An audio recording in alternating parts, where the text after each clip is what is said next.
안녕하세요. 정일의 가업승계 정선입니다. 네, 안녕하세요. 네, 우리 오늘 이서진 수석연구원님 모셨고요. 네, 본인 소개 부탁드립니다. 네, 안녕하세요. 정일의 가업승계 수석연구원 이서진입니다. 저는 가업승계 전문으로 일을 하고 있고요. 지배구조 개선 및 부동산 평가. 오늘은 뭐 부동산 이야기를 좀 하긴 할 겁니다. 주식 가치와 부동산 이 부분을 좀 전문으로 하고 있습니다. 네, 부동산이라고 하면 뭐 모든 자산가들의 관심인데 최근에 이제 이슈가 되고 있는 뭐 감정평가 대상을 뭐 확대한다. 네, 뭐 네. 이런 이야기가 많던데 네. 이 부분 좀 현장에서 우리 대표님들 입장에서 좀 어떤 부분인지 좀 한번 설명 부탁드립니다. 일단 국세청에서 실은 이 부동산에 관련된 부분을 몇 년 전부터 많이 다루고 있었어요. 실제로는 뭐 배경은 그렇죠. 뭐 잣대를 어떻게 대느냐 이 기준점 자체가 변경이 되면서 실은 국세청에서 이 감정평가를 하기 전과 한 후에 증여세 내지는 뭐 양도세 이런 걸 매길 때 세수가 굉장히 많이 차이가 났다는 거예요. 그래서 배경은 실은 뭐 수년 전에도 이제 꼬마 빌딩에 관련된 부분들에 대한 이야기는 굉장히 많이 나왔었고요. 그다음에 작년 같은 경우도 뭐 고가 아파트를 예를 들어서 시가가 명확하게 거래가가 많지 않았던 그런 아파트들보다 오히려 작은 평수에 시가가 명확한 거래가가 명확한 작은 아파트가 오히려 세금을 더 많이 낸 역전 상황들이 좀 많이 발생을 했었다. 그래서 네. 과세형평을 하기 위해서 국세청에서 좀 칼을 빼들었다고 합니다. 네. 혹시 예시가 좀 있을까요? 예. 그래서 예시는 그 신문 기사에도 나온 케이스예요. 압구정 H아파트 네, 24평짜리 다들 국민평형. 다들 아시는 네. 국민평형과 네. 그거보다 훨씬 더 좀 고가인 평형이 더 넓은 아파트 두 가지가 만약에 이제 증여, 신고로 들어갔는데 오히려 더 평형도 크고 더 비싼 우리가 기본적으로 생각할 때 비싼 아파트가 신고가액은 더 낮았다. 그게 이제 공시지가 기준으로 해서 신고를 한 거고요. 그다음에 이제 소형 평수 같은 경우에는 이제 자리바꿈이 굉장히 빈벌하잖아요. 그러니까 주인들이 바뀌면서 시가가 거의 형성이 많이 되어 있기 때문에 그 매매가로 신고가 들어간 거죠.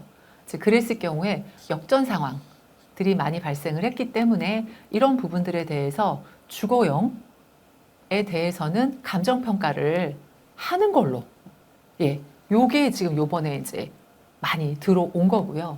그 이전에 이미 어떤 케이스들이 좀 많았냐면 꼬마 빌딩이라고 흔히들 이야기를 합니다. 뭐 한 50억에서 한 100억, 200억 정도.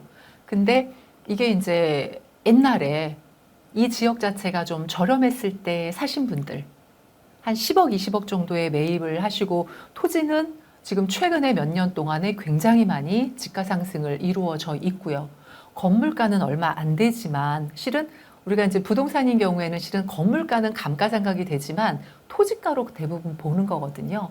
이제 그런 경우에 뭐 100억, 300억 이런 식으로까지 오른 케이스들이 굉장히 많거든요. 그러니까 이런 분들이 실은 증여에 대한 부분들이 좀 활발하게 좀 이루어진 케이스들이 많습니다. 거기에 좀 칼날을 들이댔다라고 보면 될 것 같아요. 네. 아까 우리 이제 수석위원님이 국세청에서 이제 감정평가 확대 사업을 하면서 세수가 많이 늘어났다 그러셨잖아요. 맞아요. 네. 제가 올 1월에 나온 그 신문 기사가 있었거든요. 거기에 보면은요, 25년도 1분기, 그러니까 이게 이제 4월, 5월 달에 나온 기사였습니다. 1분기에만 약 1,250억 원의 세수 증대 효과를 이미 봤다라고 기사가 나왔고요. 국세청에서는 이렇게 얘기합니다. 올해 1조 원 수준의 세수 증대를 부동산을 통해서 기대한다라고 발표했습니다. 그래서 이 부분이 도대체 뭔가라는 거예요.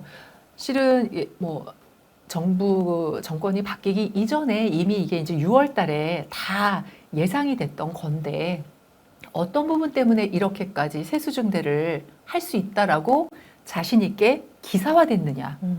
이 부분이죠. 그래서 이제 오늘 말씀드린 이 부분, 이 기준 자체가 바뀐 거로 인해서 실은 세수 증대가 정말 확실하게 올 것 같습니다. 네, 여기서 1조 원이 그러니까 추가로 그러니까 감정 평가 효과로 추가로 더 걷어들이는 게 1조라는 건가요? 기대한다. 올해. 아, 올해. 예상을 그렇게 한다는 거네요. 예. 국세청에서 그렇게 한다라고 관계자의 입에서 나온 거를 제가 기사를 봤었습니다. 네. 그래서 이 부분이 뭐냐면 이 기준시가와 국세청에서 이야기하는 추정시가의 괴리가 이 갭이 굉장히 큰 부동산을 주요 타겟으로 해서요. 감정평가 예산이 투입을 많이 1분기보다도 2분기에 더 많이 점점 더 많은 금액을 예산 투입을 하겠다. 왜냐하면 우리가 이제 투입된 것만큼 수익률이 높으면은 실은 좋은 투자라고 생각하잖아요. 이제 국세청 입장에서는 만약에 50억을 투자해서 1,000억의 수익을 거둬들였다. 이렇게 생각을 할 수가 있는 거예요. 어차피 이 감정평가 사업이라는 거는요. 일단은 평가 자금, 감평 자금이 들어가는 거고, 그 다음에 국세청 직원들의 또 노력이 또 들어가는 거잖아요. 그러니까 역으로 생각하면 그렇습니다. 그래서 그 부분들에 있어서 세수가 굉장히 증가될 거라고 예상을 하고 있고요. 실제로 기사에 여러 번 나온 케이스는 뭐냐면 성수동 카페거리에 있는 꼬마 빌딩의 경우가요. 기준 신가 60억으로 작년에 신고를 하면서 양도가 됐어요. 그런데 감정평가를 국세청에서 해보니 감평가가 320억이었다. 그렇게도 네. 많이 차이 날 수가 있네요. 그러니까 공시지가와 감평가가 430% 이상이 차이가 나서 실은 납세자 입장에서는요. 약 한 20억 정도의 세금이 150억으로 바뀌는 결과가 나온 겁니다. 이게 어마무시한 결과로 나타납니다. 그런데 이제 여기에서 좀 더 무서운 거는 뭐냐면 작년까지는 이게 꼬마 빌딩에 집중되었다면 올해부터는요. 고가 아파트, 단독주택까지 이 영역을 지금 확대 진행하고 있는 상황이고요. 더 중요한 거는 이렇게도 이야기를 합니다. 법인들이 보유하고 있는 직간접적으로 보유하고 있는 골프장 아니면 뭐 토지 그다음에 서화 골동품 여기에까지도 이제 감정평가의 그 확대 이건 아직은 확대된 거가 결정된 건 아닙니다. 그렇게 확대해 나가겠다고 밝히고 있어요. 네. 그래서 이제 부동산 자산가들이 정말 세금에 있어서 큰일 났다. 이건 네네. 알겠는데 우리 대표님들한테는 이게 왜 큰일인가요? 큰일 나는 상황이 하나가 있기 때문입니다. 실제로 이제 그냥 일반 부동산 뭐 개인적으로 많이들 갖고 계실 수 있잖아요. 대표님들에게. 그래서 개인적인 부동산의 영역에 있어서도 지금 몇 가지 그 국세청의 상증법에 대한 사무처리 규정이 올해 6월 11일자로 시행된 부분들이 있습니다. 실질적으로 그 국세청 훈령이라고 표현하는데요. 2025년도 1월 1일자로 한번 변경안이 나왔었어요. 그래서 뭐 다른 그 연구원님이 한 번 정도는 그때 저희 직접 세미나 할 때는 한번 말씀드렸던 적이 있었는데 실은 이제 그 부분보다도 더 강화돼서 법이 아예 시행이 돼버린 거거든요. 그 중에 뭐냐면 대부분 이제 부동산이라고 이야기를 할 때 거주용 부동산을 제일 많이 생각을 하시고 그 다음엔 비거주용 부동산 상가 그리고 이제 같은 거? 상가 같은 네. 거, 건물 같은 거죠. 이거는 우리가 일반적인 분들도요, 다 부동산이라고 생각을 합니다. 그런데 부동산 등이라고 표현하는 부분이 실은 몇 가지가 좀 많이 바뀌었습니다. 주요하게는 뭐냐면 실은 뭐 농지, 그 다음에 임야, 나대지 이런 부분들까지도 감정평가를 해야 한다라고 이게 지금 확대 안에 들어가 있고요. 제가 지금 이제 소장님께서 여쭤본 그리고 이제 그 권리사항도 감평을 받아라라고 바뀌었습니다. 이제 부동산의 권리에 대한 부분은 쉽게 생각하면은요, 제가 법 조항은 빼고 지상권, 분양권, 입주권 요런 부분들, 그 다음에 토지로 되어 있는데 건축물이 되어 있지 않은 것, 뭐 나대지일 수도 있고 아까 말씀드린 대로 뭐 임야, 농지까지도 감평을 해라, 할 수 있다라고 되어 있고요. 중요한 부분이 법인 대표님들에게는요, 실은 우리가 법인을 운영하는 대표님들이 증여를 할 때는 주식을 증여하거든요. 주식을 증여하는데 얘를 또 타겟팅을 해서 변경을 한 거예요.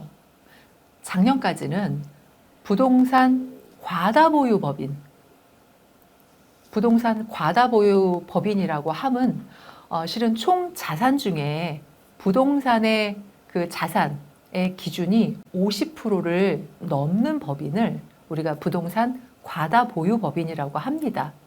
그러면 주식 가치를 평가하는 방법도 달라요. 근데 이제 법인을 만약에 100개라고 예를 들어 본다면은 부동산 과다보유 법인이 실은 뭐 50%, 60%가 넘지 않습니다. 대부분은. 그렇겠죠. 예. 네. 그리고 뭐 80% 이상 되는 법인들은 어차피 순자산 가치 100%로 계산을 하는데 그렇지 않고 50%가 조금 넘는 법인들 또는 이익 구조가 많으면 부동산 과다보유 법인에 들어가지 않는 법인들도 많거든요. 부동산이 있어도. 그런데 부동산 이 과다보유 법인에만 해당되던 감정평가 이 영역을 올해 6월 11일 이 사무처리 규정이 변경되면서 일반 법인에도 감정평가를 확대 시행하는 것으로 바뀐 거예요. 저는 이게 굉장히 후폭풍이 클 거라고 생각을 합니다. 이 주식 가치에 반영이 되는 부분이기 때문에 실은 복잡한 부분이거든요. 예, 그래서 이 부분들이 우리 법인을 운영하는 대표님들에게 정말 심각한 폭풍을 갖고 올 수 있다. 특히나 가업 승계를 염두에 둔 대표님들한테 굉장히 중요한 변곡점이 지금 왔다라고 생각을 합니다. 네. 부동산이 있는 법인들은 이제 주식 이동할 때 상당히 주의를 요하겠네요. 네, 맞아요. 대부분의 회사가 우리 뭐 장부상 가격 기준 시가보다 실제 감정가가 뭐 최하 30% 정도는 더 업되지 않을까. 맞습니다. 그렇다면 주식 가격에도 그대로 반영이 될 거고. 네, 맞아요. 이제 제 고객분 중에 지금 올해 6월 10일자 증여계약서를 쓴 법인이 있습니다. 부동산 있습니다. 네. 그런데 6월 10일자로 증여를 했어요. 예, 그래서 일본 그 관계법인에다가도 좀 증여를 좀 하시고 자녀분한테도 좀 증여를 했습니다.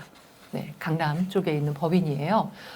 그런데 어쨌거나 6월 11일 이 시행 이전이기도 하고요. 물론 이제 올해 초부터 좀 준비를 하고 결산을 하고 그 주식가치 평가를 했을 때 실은 저희가 장부가라는 게 있잖아요. 장부가로 1차적으로 주식가치 평가를 했을 때보다 실은 부동산을 보유하고 부동산 과다보유 법인이 아니거든요. 그래서 공시지가를 6월 1일자로 변경이 돼요. 매년 공시지가를 반영을 해서 주식가치 평가를 했고 그래서 6월달 초로에서 증여를 했습니다. 그런데 어쨌든 요 6월 11일자 이후였다면 상황은 달라지는 거죠. 주식 가치가 어떤 식으로 달라지냐면요. 우리가 공시가라는 것 자체는 실은 시가의 약 대부분 60% 정도라고 보시면 될 것 같은데 아까 말씀해 주신 그 성수동 꼬마 빌딩은 뭐 거기는 더 차이가 났죠. 네. 좀 더 낮게 신고를 하셨던 케이스인 것 같아요. 그 뉴스에 나올 정도이기 때문에. 그런데 보편적으로는요. 공시가라는 거는 어쨌든 시가의 약 한 60% 정도 반영하는 게 그냥 보편적입니다. 그런데 감정평가를 해보면 실제로는요, 시가의 한 80% 정도 또는 뭐 좀 더 높은 지역은 한 90% 정도까지도 나오는 경우가 있어요. 그래서 자산가액에 플러스 알파 되는 부분이 약 20% 정도가 그냥 바로 업이 되는 결과가 나옵니다. 네. 그럼 최근 이제 몇 년 동안 순차적으로 자산별로 감정평가 의무가 이제 늘어나고 있잖아요. 네. 그러면 이거를 또 잘 모르시고 하셨다가 이렇게 과세된 케이스도 많이 있었겠네요. 많이 있어요. 왜냐하면 이게 이제 감정평가를 이제 부동산에 대해서 해야 한다. 작년에도 그냥 공시가로 했다가는 위험하다라고 다들 이야기를 했었습니다. 그래서 감정평가를 받아요. 받는데 어쨌든 간에 국세청에서는 감정평가를 해서 넣은 것도 다시 증여세 추징을 한 케이스가 왕왕 있습니다. 감정평가를 좀 낮게 했나 보죠. 그렇죠. 네. 그래서 여러 가지 케이스들이 있는데, 어떤 케이스들이 있냐면, 1차적으로 이제, 그러면 뭐 무조건 다 과세를 하지는 못할 거 아니에요. 일단은 한정되어 있는 국세청 직원과 이런 게 있기 때문에, 그래서, 기준점은 명확하게 있어요. 거기에 보면 제72조의 감정평가 대상 및 절차, 제2항에 보면은요, 이렇게 규정을 하고 있습니다. 지방국세청장 또는 세무서장은 다음 각 호의 사항을 고려해서 부동산 감정평가 대상을 선정할 수 있으며 이 경우 대상 선정을 위해서 5개 이상의 감정평가 법인의 의뢰에서 추정시가를 산정할 수 있다라고 하는데 이 추정시가라는 거는요. 최고값과 최소값을 제외한 가액의 평균값으로 봅니다. 그리고 그랬을 때 2가지 측면의 기준으로 해서 자기네들이 추징할 수 있다라고 명시를 하고 있어요. 첫 번째, 추정시가와 법 제61조부터 제66조까지 방법에 의해 평가한 가액, 요거를 우리가 이제 보충적 평가액이라고 표현을 하거든요. 그래서 보충적 평가를 해서 우리가 신고를 하잖아요. 그거의 차액이 5억 원 이상인 경우. 두 번째는 추정시가와 보충적 평가액 차이의 비율이 10% 이상인 경우. 이렇게 2가지로 해서 일단은 법을 국세청 자기네들 입장에서는 사무처리 규정에 이렇게 명시화했어요. 이거를 좀 쉽게 표현하자면은요. 국세청에서 평가한 추정시가와 우리 입장에서 납세자 입장에서 평가한 보충적 평가 방법으로 평가한 가액, 즉 신고가액의 차이가 5억 원 이상이나 아니면 10% 이상인 경우에는요. 자기네들이 감평한 걸로 해서 추징을 할 수 있다라는 거예요. 네. 그리고 그 사례가 작년에 굉장히 좀 여러 건이 있었고요. 그래서 국세청이 미리 신고한 거를 다시 감평을 해서 추징한 사례들이 수십 건이 있습니다. 그래서 그거를 다시 또 불복해서 소송한 케이스에서 국세청이 대부분 승리했어요. 자기네들 선에서는 규정도 있고 감평가가 당신들이 공시지가로 해서 신고를 한 케이스는 거의 다 세금을 다 추징했다고 보면 되고요. 그리고 이제 그럼 이때부터는 감평가의 싸움이라고 보면 될 것 같거든요. 근데 제가 지금 이제 납세자 입장에서 조금 이긴 케이스 하나가 있어요. 그래서 이건 100% 이겼다고 보기는 어렵고요. 50% 이긴 케이스입니다. 어떤 사례냐면 국세청에서 첫 번째로 이 납세자가 증여받은 부동산을 66억 원으로 평가 후 신고했습니다. 이건 뭐냐면 공시지가 기준으로 해서 신고를 한 거예요. 그래서 국세청에서 106억 원으로 평가를 했습니다. 그래서 106억 원과 이 66억 원의 차액을 증여세 추징을 했어요. 그래서 불복했습니다. 그래서 납세자가 물론 이렇게 추징을 하기 전에 이게 프로세스가 어떻게 되냐면 무조건 추징이 아니고요. 이렇게 해서 당신네들도 감평을 받아라 라고 이야기를 합니다. 그러면 감평을 받은 것과 다섯 군데의 감평을 합산을 한다고 표현했잖아요. 그래서 최고가와 최저가를 배제하고 평균가를 했는데요. 납세자 입장에서 감정평가를 해서 진행을 해보니 87억 원이 나왔고요. 근데 국세청의 심의를 통해서 그럼 106억과 87억 원의 평균 해서 97억 원을 시가로 인정을 하고요. 증여세를 요 97억 원에 대해서 증여세를 다시 부과했습니다. 이게 어떻게 보면은 그러면 뭐 다 낸 거 아니야? 이렇게 생각할 수 있는데요. 세금으로 보자면은요. 약 4.5억을 낮춘 거거든요. 이게 가액 자체가 높기 때문에 실은 조금이라도 평가액을 낮추어서 기준시가로 볼 수 있다면 세금은 억대가 낮아집니다. 결국 이 케이스에서도요. 4억 5천을 낮춘 케이스예요. 그래서 절반의 승리다라고 볼 수 있고요. 만약에 이제 이런 거는 근데 흔하지는 않다. 왜냐하면 이 평가 금액 자체가 워낙 많이 높게 형성된 곳들도 많기 때문에 타겟으로 해서 하는 경우에는요, 흔치 않은 케이스라고 볼 수는 있습니다. 그래서 뭐 이런 경우가 아니라 그러면요, 우리가 법이 개정되고 시행이 되면은요, 전 국민적으로 실은 세금이 30% 이상 증가할 수도 있다라고 봅니다. 뭐 그러니까 아까 1조 정도 추가를 네, 예상한다는 가능할 것 게 같더라고요. 네. 아, 근데 참. 이제 아까 이제 저는 이제 법인 대표님들을 위해서 말씀을 드리잖아요. 중요 포인트는 이거 자체가 주식 가치에 영향을 미친다는 거. 너무너무 저도 걱정이 많이 됩니다. 우리 대표님들. 그래서 부동산 보유한 우리 대표님들께 어떻게 영향을 미치느냐. 이게 지금 키포인트잖아요. 아까 제가 이제 제 대표님 예를 들어서 말씀을 드렸죠. 공시지가 60% 정도로 해서 플러스 알파 돼서 우리 순자산가액을 계산했던 걸 예를 들어 올해 하반기에 증여 또는 가업승계 특례를 계획을 하신 대표님들 같은 경우는요. 오히려 정말 앉아서 세금을 얼마나 더 내야 되느냐. 최소 20%에서 30% 주식 가치가 업이 될 수밖에 없는 상황입니다. 더 중요한 거는요, 뭐냐면 억울합니다, 솔직히.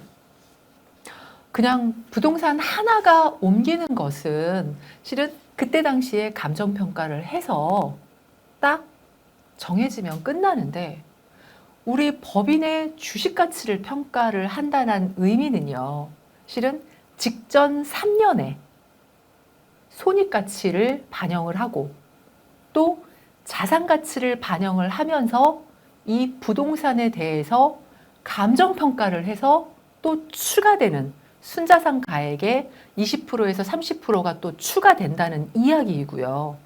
예를 들어 주식 가치 20만 원짜리였는데 25만 원으로 올라갈 수 있다는 얘기고 또 이 픽싱된 주식 가치가 뭐예요?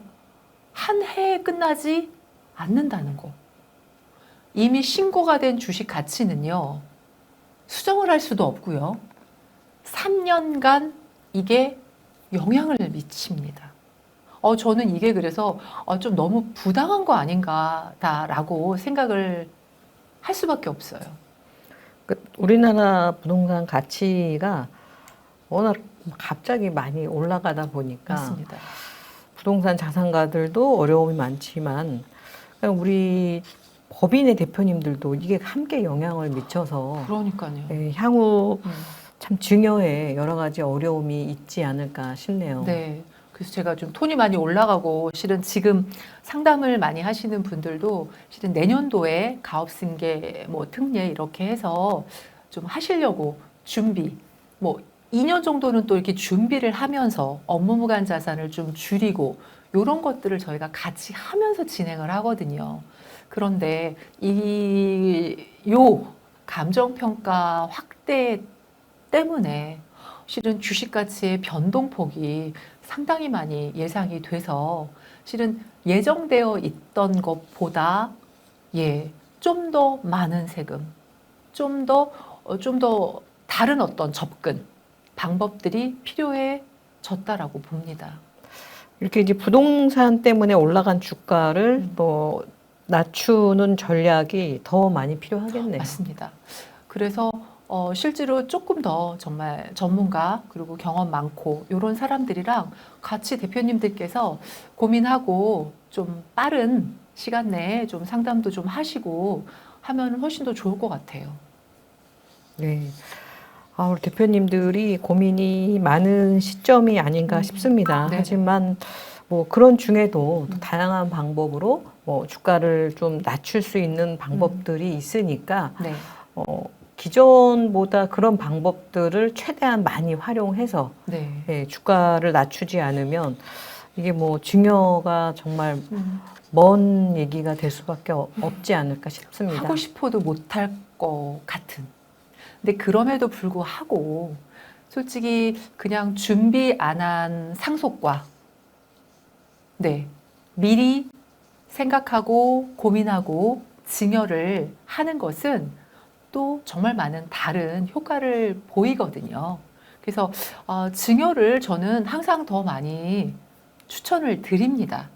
왜냐하면 그래도 대표님이 고민하시고 절세를 하고자 하는 어떤 의지가 있으시고 향후에 어떤 계획들, 증여 계획들이 있으시다면 하루라도 빨리 저가로 형성이 될 수 있는 부분들을 좀 찾아서 진행을 하시는 게 훨씬 더 절세이거든요.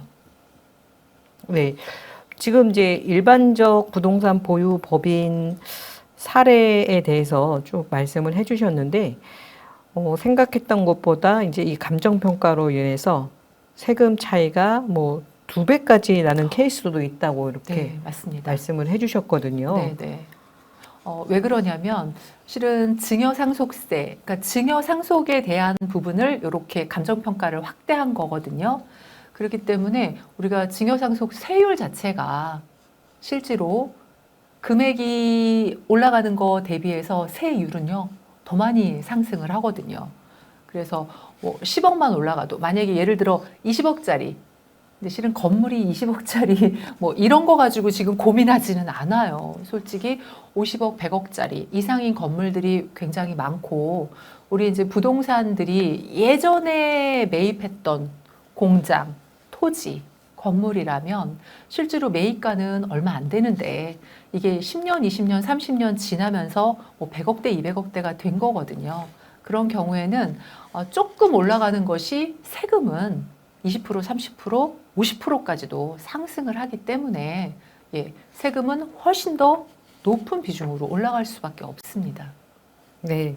그렇다면 우리 대표님들이 이제 고민이 많으시겠지만 좀 이 와중에도 좀 헤쳐나갈 방법들이 좀 없을까요? 방법이 없으면 안 되죠. 네. 그래서 일단은 법의 테두리 안에서 저희가 지금 좀 빠르게 결정할 수 있다면 뭔가 방법을 조금 더 강구해 드리고요. 시간을 또 한 뭐 조금 더 이씨 프로세스 상으로 한다면 여러 가지 방법들을 좀 동원을 합니다. 그래서 저희가 같이 이렇게 목 놓아 지금 이렇게 업해서 말씀을 드리고 있는 거고요. 방법이라면 실은 뭐 여러 가지 법인마다 처한 사항이 다르기 때문에 실은 법인의 업력이라든지 아니면 승계 구도를 어떻게 갈 거냐 또는 특례를 할 거냐 아니면 뭐 그냥 여러 다른 방법을 활용을 할 거냐에 따라서 시기와 방법이 좀 다릅니다. 네. 그런데 그 중에서도 그래도 좀 보편적으로 좀 쓸 수 있는 부분이다라고 하면 감정평가를 받을 때도 일단 법인에 좀 그래도 조금이라도 유리한 선제적 감정평가를 받아보는 것 또한 한 방법일 거라고 생각을 하고요. 대신에 그렇다고 해서 무조건 낮은 감평가가 다 인정이 되는 거는 아니거든요. 그래서 적절한 평가액을 하면서도 그거를 스토리를 좀 만들고 평가액을 좀 하는 거. 요것도 한 가지 방법이고요. 그리고 이제 자산 이전을 어떤 방법으로 할 거냐. 이게 지금 가장 큰 고민이잖아요. 우리가 늘상 이제 증여만 생각을 하잖아요. 네, 왜냐하면 양도는 이제 대금이 필요하고 하니까. 그런데 지금 이제 법이 개정되고 실행안이 바뀐 거는 증여에 대한 예, 거죠. 맞습니다. 지금 양도는 포함이 안 되죠. 네.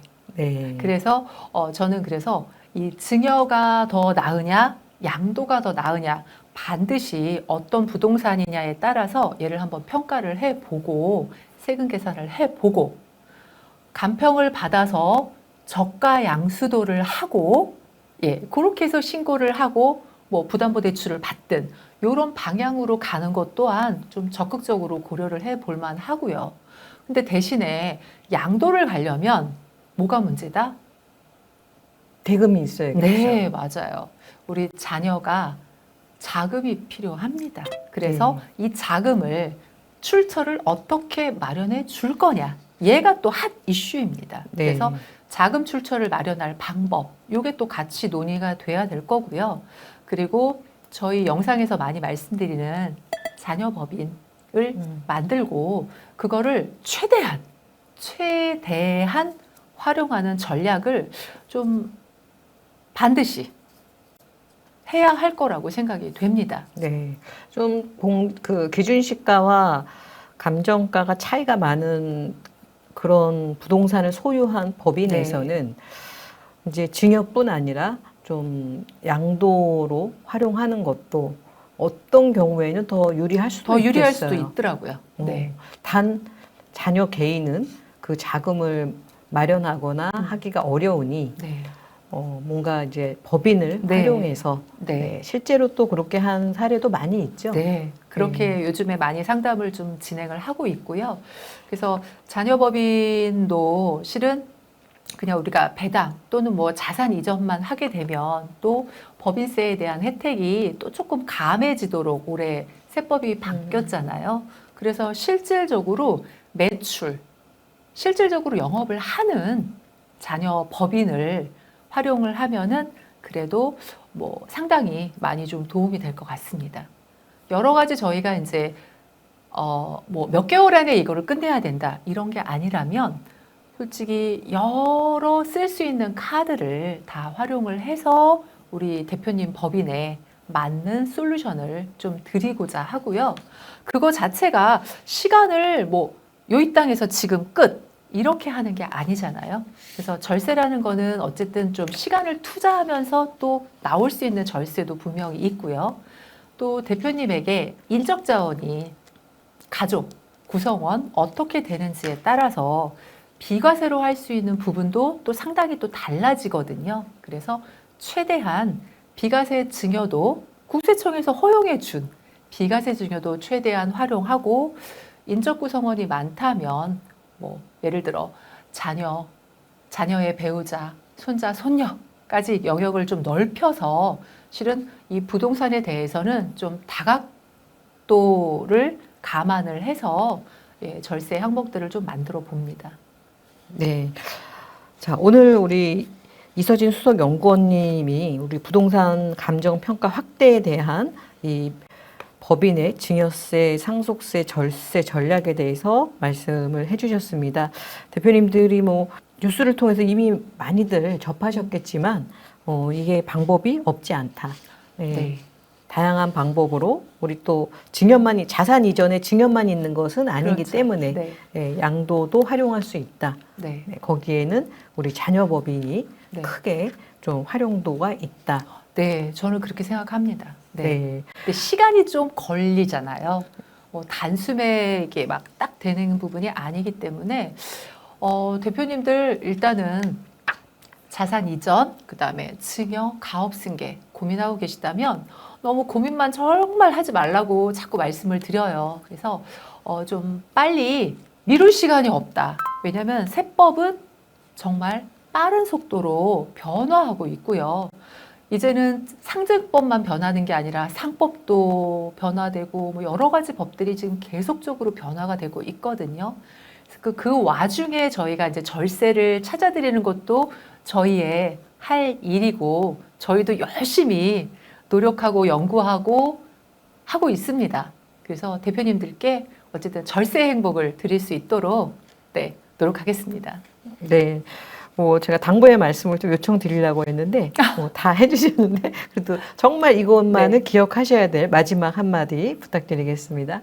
빨리 연락하셔서 빠르게 전문가와 상담을 받으시고 우리 법인의 가장 좋은 솔루션이 뭔지 그리고 대표님이 결정을 하시면 그거에 따라서 절세안을 실행을 정말 안정적으로 실행을 좀 해드려야 되잖아요.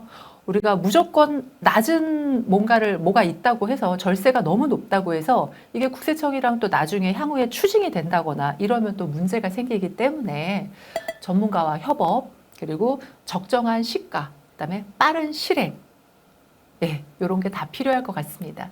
네, 저희 정혜 가업승계 연구소에서는 이렇게 가업승계 경험이 많은 우리 수석 연구원님들 그리고 우리 세무법인, 법무법인에서 모든 내용들을 또 검토하고 검증해서 대표님께 안전하고 네. 가장 최적의 솔루션을 드리고 있습니다. 우리 이서진 수석 연구원님과 상담을 원하시는 대표님들은 영상 하단에 상담 신청 링크로 신청해 주시기 바랍니다. 네. 네, 감사합니다. 감사합니다.